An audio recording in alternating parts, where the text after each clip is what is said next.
Hello friends, tax filing school के इस video में आपका स्वागत है। दोस्तों, इस वीडियो में हम देखेंगे कि हम किस तरीके से ITR 1 फाइल कर सकते हैं आर्मी पर्सनल के लिए। बहुत ही आसान प्रोसेस है और फटाफट आपका रिफंड भी आ जाएगा। कुछ इंपॉर्टेंट पॉइंट्स है जिनका आपको ध्यान देना होता है ITR भरते समय, उनको हम डिस्कस करेंगे। ध्यान दीजिएगा, आर्मी पर्सनल का जो फॉर्म नंबर 16 होता है थोड़ा सा अलग होता है। इस तरीके से जो नॉर्मल फॉर्म 16 होता है वो थोड़ा सा अलग ही होता है। तो ये जो फॉर्म 16 था उसको हमने एक्सेल में नोट डाउन करके रख लिया हुआ है ताकि कैलकुलेशन को आसानी हो। उसके अलावा दूसरा भी कोई इनकम है या डिडक्शन है जिसको आप फॉर्म नंबर 16 में बताना भूल गए थे तो उसको आप यहाँ पर नोट डाउन कर लीजिए। जैसे कि होम लोन का इंटरेस्ट है, फिक्स डिपॉजिट पर इंटरेस्ट मिला हुआ है, या सेविंग अकाउंट पर इंटरेस्ट मिला हुआ है, या डिविडेंड मिला हुआ है, या दूसरा कोई भी इनकम है जो कि फॉर्म नंबर 16 में आपने नहीं दिखाया हुआ था, आप भूल गए थे, तो उसको आप अलग से नोट डाउन कर लीजिएगा ताकि ITR भरते समय आप दिखा सके। ठीक है, अब फटाफट ITR कैसे भरते हैं वो जानते हैं। सबसे पहले आपको जाना है इनकम टैक्स की पोर्टल पर। इस तरीके से ये वेबसाइट है incometax.go.in। ठीक है, यहाँ पर लॉगिन का बटन दिया गया है, इस पर क्लिक कर देना है। अब पैन नंबर और पासवर्ड का इस्तेमाल करके आप लॉगिन कर लीजिएगा। वीडियो यूजफुल लगे तो लाइक जरूर करिएगा और चैनल को भी सब्सक्राइब कर लीजिएगा।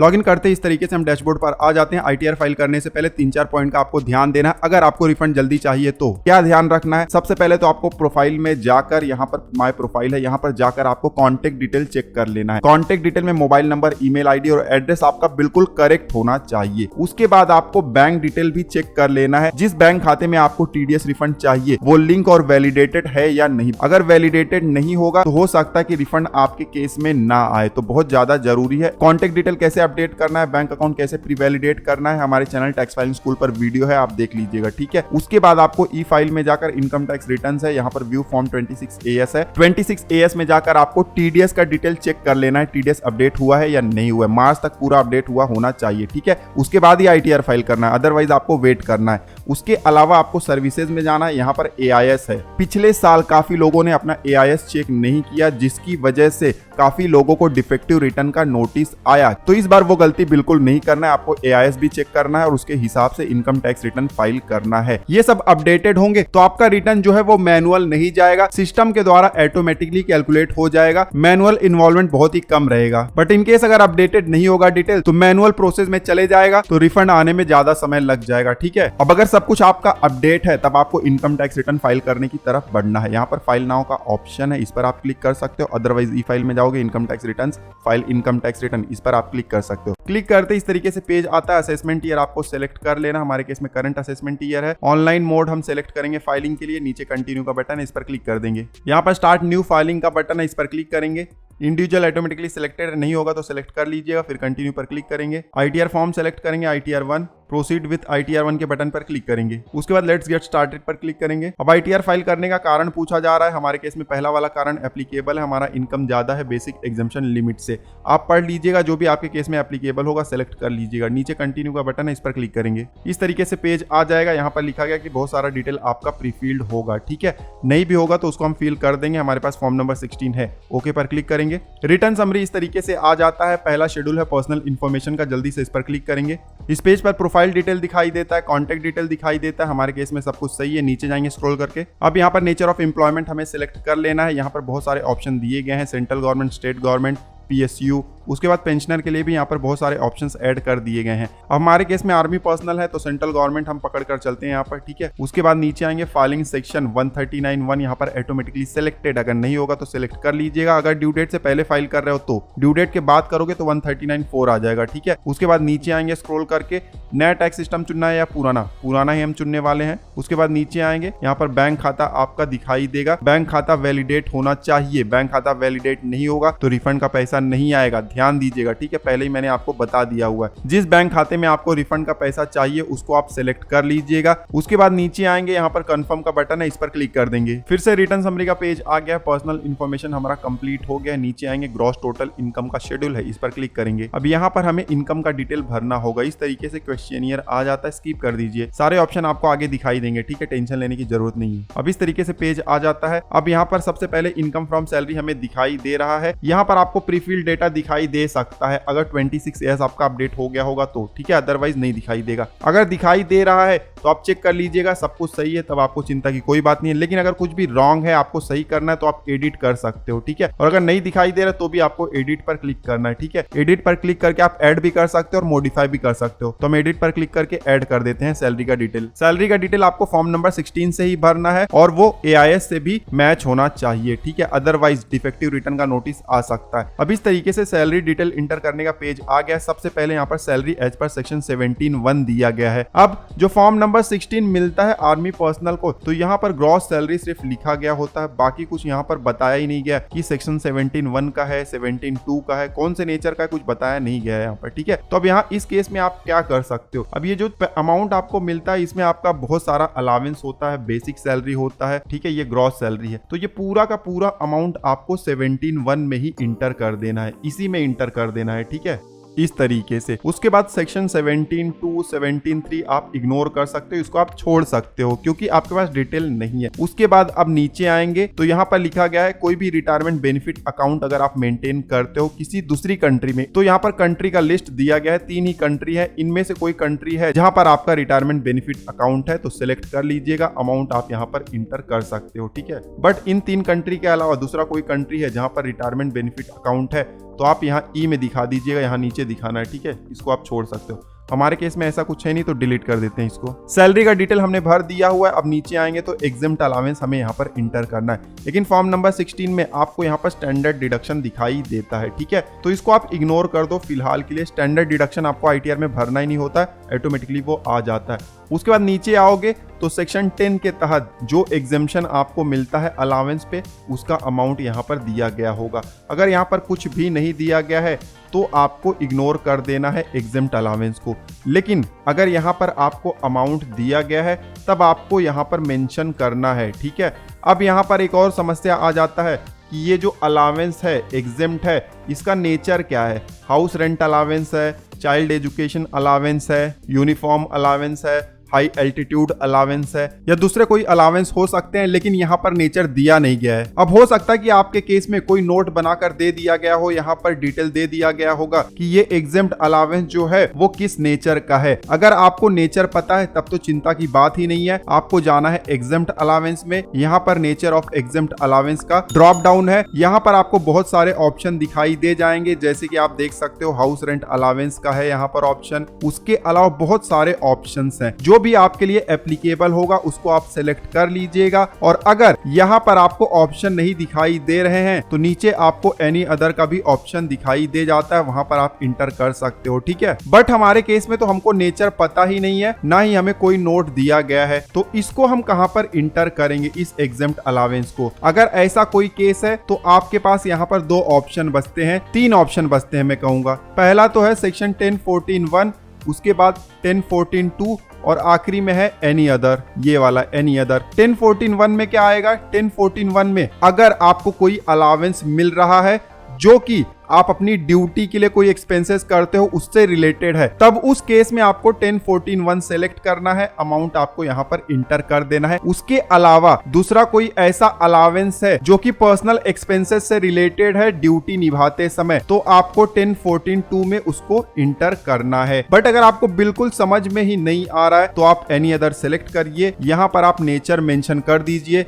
नेचर में भी कुछ समझ में नहीं आ रहा है, इस तरीके से लिख दो exempt allowance as per form 16, ठीक है, और अमाउंट आप यहाँ पर मेंशन कर दो जो भी अमाउंट होगा, ठीक है। मोस्ट ऑफ द केसेस में मैंने बताया कि 10(14)(1) में कवर हो जाता है सब कुछ। अगर आपको यहाँ पर बाइफरकेशन नहीं दिया गया है, ऐसे सिंपल दे दिया गया है, तो आप सेक्शन 10(14)(1) का इस्तेमाल कर सकते हो, क्योंकि ड्यूटी से related allowance he most of the time होते हैं हमारे फॉर्म नंबर 16 में, जैसे कि uniform allowance, high altitude allowance, या कोई भी हाई हिल एरिया उससे रिलेटेड अलावेंस हो, तो वो सब ड्यूटी से रिलेटेड होते हैं। तो 10(14)(1) में आप इंटर कर सकते हो। तो 10(14)(1) सिलेक्ट करने के बाद उसका अमाउंट आप यहाँ पर इंटर कर सकते हो, ठीक है, जैसे कि हमारे केस में हम यहाँ पर इंटर करेंगे। उसके बाद नीचे आएंगे तो देखिए यहाँ पर रिलीफ अगर आपको क्लेम करना है सेक्शन 89A का।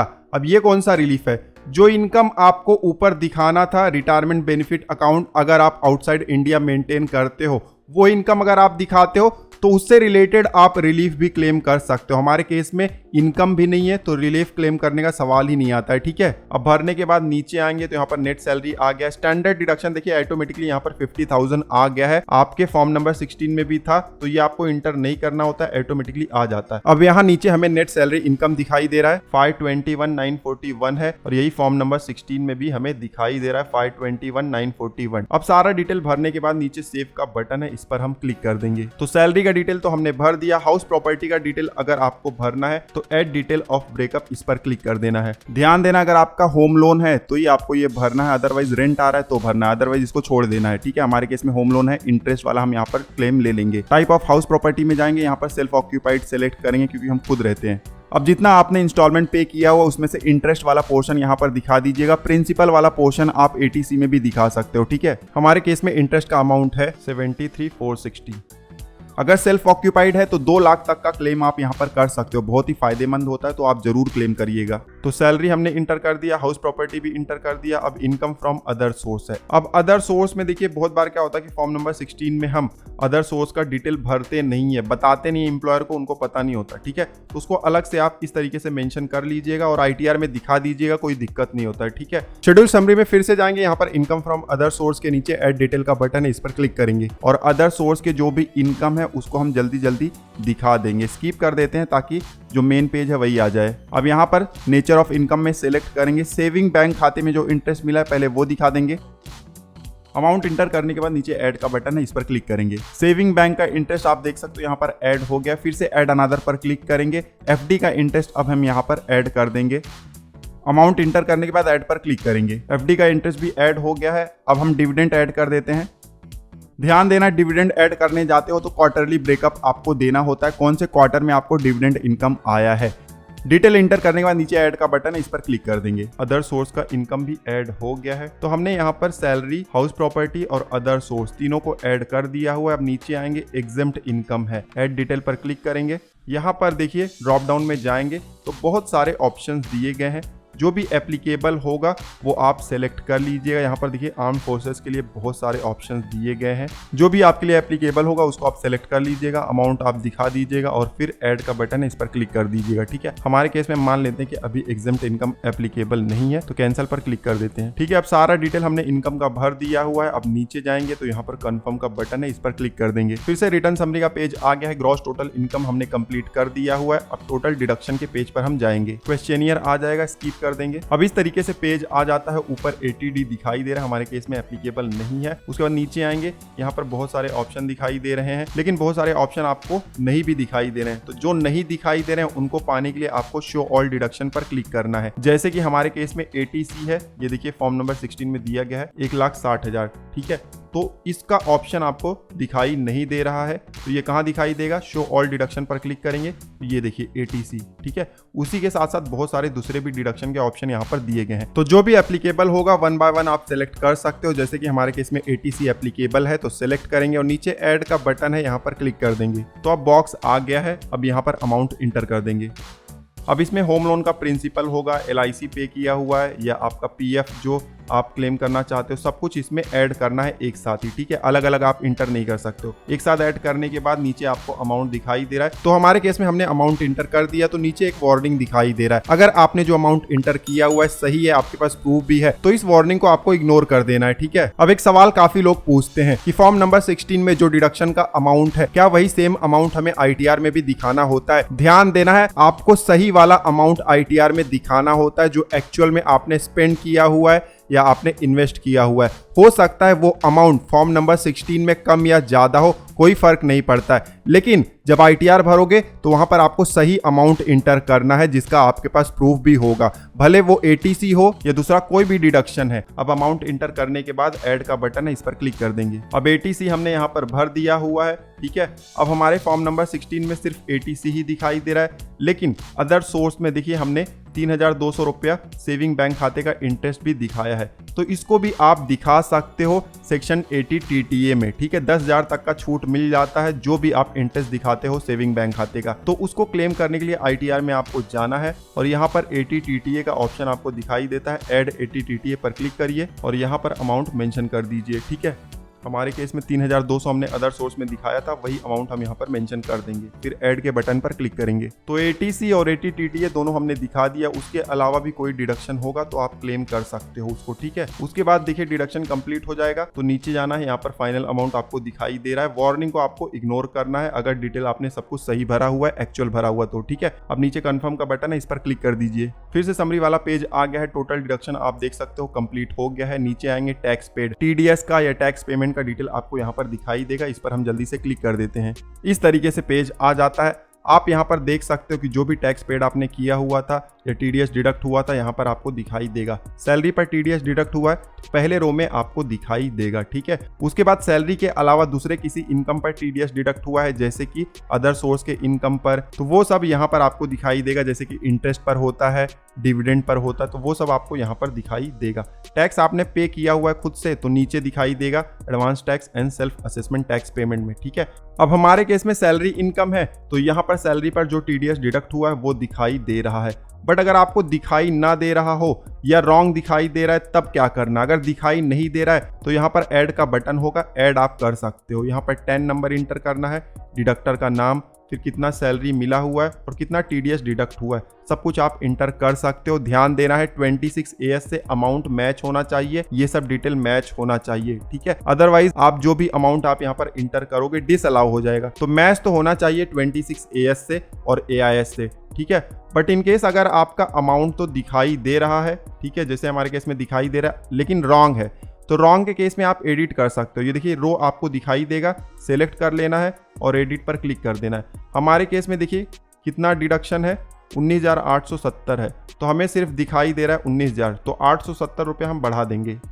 अब ध्यान देना है जो भी अमाउंट हम यहाँ पर मेंशन करेंगे वो 26 AS से मैच होना चाहिए, एडिट करोगे तो भी, ठीक है। और उसके बाद सेव पर क्लिक कर देंगे तो सेव हो जाएगा। अब सेव हो जाएगा, डिटेल यहाँ पर आपको सब कुछ दिखाई दे रहा है, करेक्ट है, अपडेटेड है। तो नीचे आना है, यहाँ पर कंफर्म का बटन है, इस पर क्लिक कर देना है। रिटर्न समरी के पेज पर हम आ गए हैं। टैक्स पेड का डिटेल यहाँ पर हमें अब दिखाई दे रहा है। अब नीचे आएंगे टोटल टैक्स लायबिलिटी के पेज पर, इस पर क्लिक करेंगे। अब यहाँ पर आपके इनकम का कंप्यूटेशन होगा, ये आप देख सकते हो। उसके बाद यहाँ पर टैक्स का कंप्यूटेशन भी होगा, 3,131 रुपया हमें टैक्स बन रहा था लेकिन रीबेट मिल गया, ठीक है। रीबेट क्यों मिला? क्योंकि हमारा इनकम 5 लाख से कम है तो रीबेट मिल गया।